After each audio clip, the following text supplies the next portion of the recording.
ಲೋಕಸಭಾ ಚುನಾವಣೆ ಹಿನ್ನೆಲೆಯಲ್ಲಿ ಗಡಿ ಜಿಲ್ಲೆ ಚಾಮರಾಜನಗರದಲ್ಲಿ ಮತದಾನ ಪ್ರಮಾಣ ಹೆಚ್ಚಿಸುವ ಸಲುವಾಗಿ ಜಿಲ್ಲಾಡಳಿತದ ವತಿಯಿಂದ ಅಂಚೆ ಕಾರ್ಡ್ಗಳ ಮೂಲಕ ಜಾಗೃತಿ ಮೂಡಿಸುವ ಕಾರ್ಯಕ್ರಮವನ್ನು ಚಾಮರಾಜನಗರದಲ್ಲಿ ನಿನ್ನೆ ಹಮ್ಮಿಕೊಳ್ಳಲಾಗಿತ್ತು.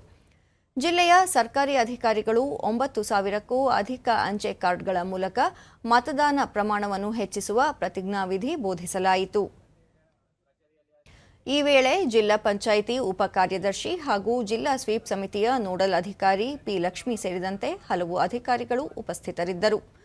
ದೂರದರ್ಶನದೊಂದಿಗೆ ಜಿಲ್ಲಾ ಪಂಚಾಯಿತಿ ಮುಖ್ಯ ಕಾರ್ಯನಿರ್ವಹಣಾಧಿಕಾರಿ ಆನಂದ ಪ್ರಕಾಶ್ ಮೀನಾ ಲೋಕಸಭಾ ಚುನಾವಣೆಯಲ್ಲಿ ಜಿಲ್ಲೆಯಲ್ಲಿ ಹೆಚ್ಚಿನ ಪ್ರಮಾಣದಲ್ಲಿ ಮತದಾನ ಮಾಡುವಂತೆ ಸರ್ಕಾರಿ ಅಧಿಕಾರಿಗಳಲ್ಲಿ ಜಾಗೃತಿ ಮೂಡಿಸಲು ಮತ್ತು ಕಡ್ಡಾಯ ಮತದಾನ ಮಾಡುವಂತೆ ಪ್ರೇರೇಪಿಸಲು ಈ ಅಭಿಯಾನವನ್ನು ಹಮ್ಮಿಕೊಳ್ಳಲಾಗಿದೆ.